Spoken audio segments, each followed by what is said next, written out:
Hi, Year 5 and welcome to Lorax lesson 16. Okay, and this lesson's called Unless. Now, we know that word appeared towards the end of the story, okay, and it has got a deeper meaning which we're going to try and unpick a little bit today. But first of all, we're going to start by looking at when a story has a moral, what does that mean?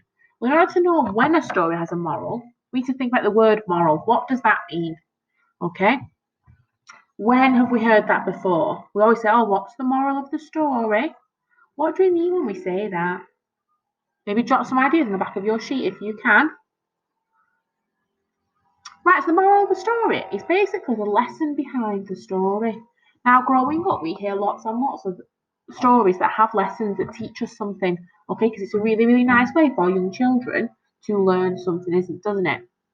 Okay, so when a story has a moral, what does that mean? So I've essentially told you that you just need to put that into some nice sentences for me. Okay, so you used to hear them lots in nursery and reception and growing up, and in fact, honestly, the Lorax has a moral. So you hear them still today. Okay, never too young to hear a moral of a story. Okay, does anybody know what the name of the stories classically are called that have a moral? Begins with an F. F. Good, if you knew it was a fable, well done, okay? And we hear lots of fables, okay?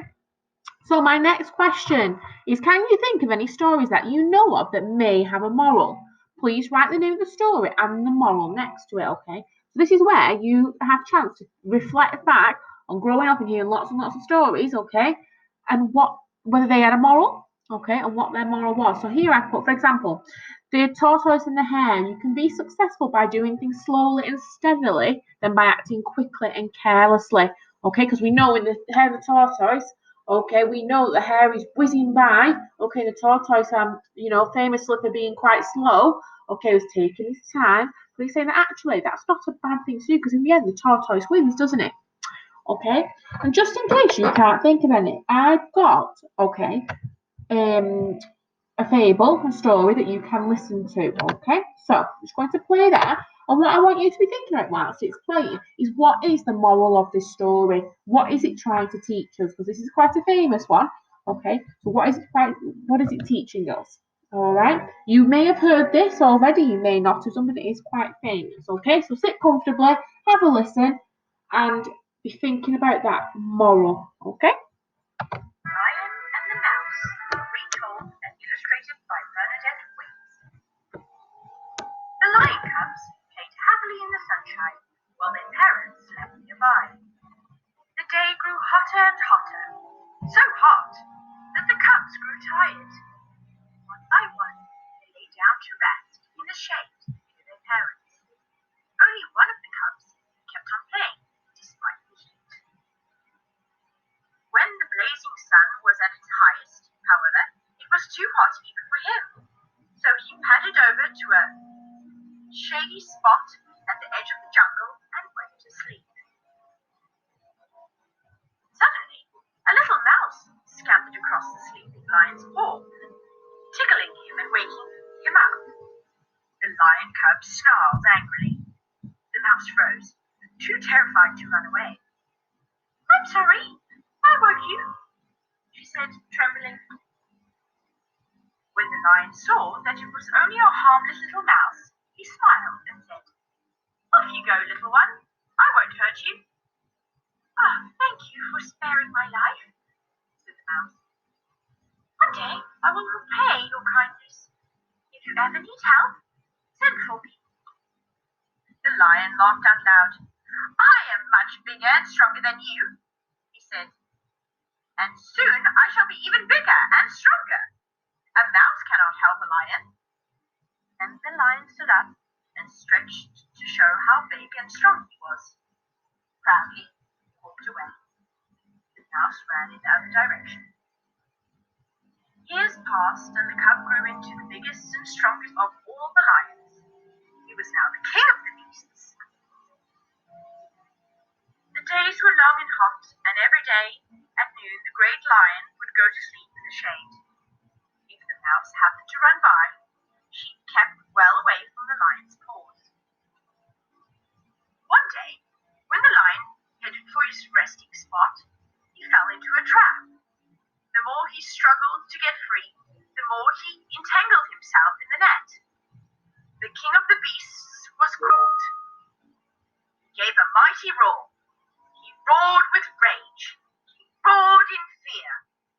Then he roared for help. The animals of the day heard his call and rushed up to him, but they couldn't help. Night fell, and the lion was still trapped in the net.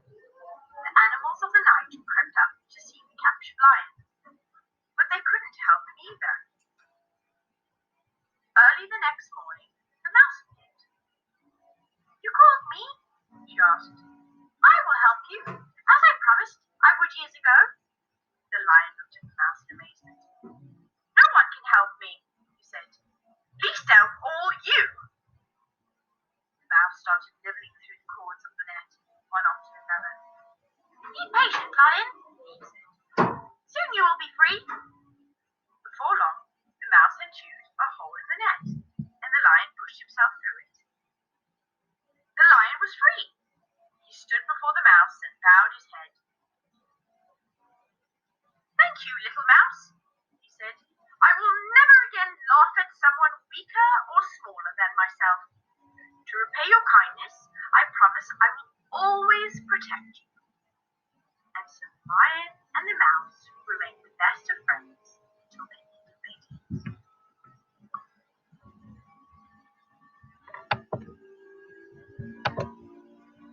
Okay, so having read that now, okay, can you have a little think about what the moral of the story might be?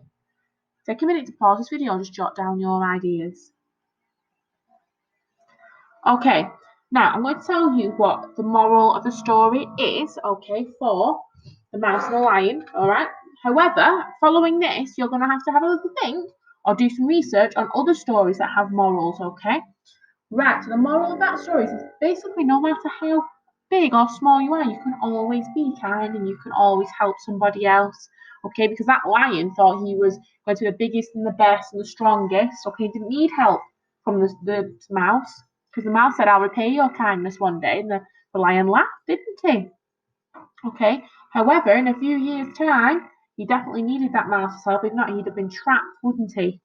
Okay, so that's the moral of that story. And we've done the tortoise and the hare.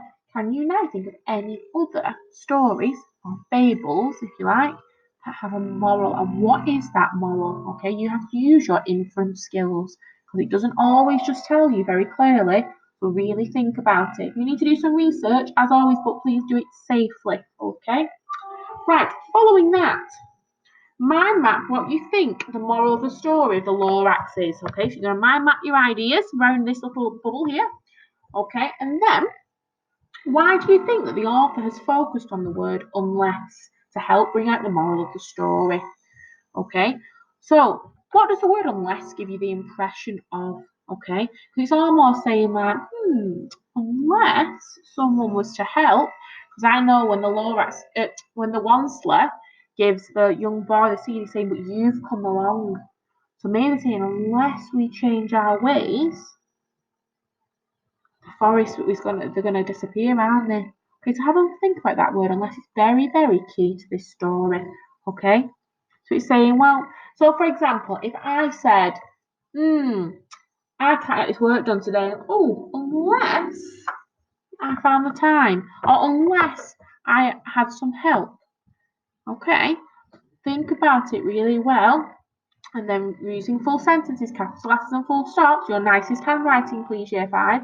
Write me and answer this question. Why do you think that the author has focused on the word unless to help bring out the moral of the story?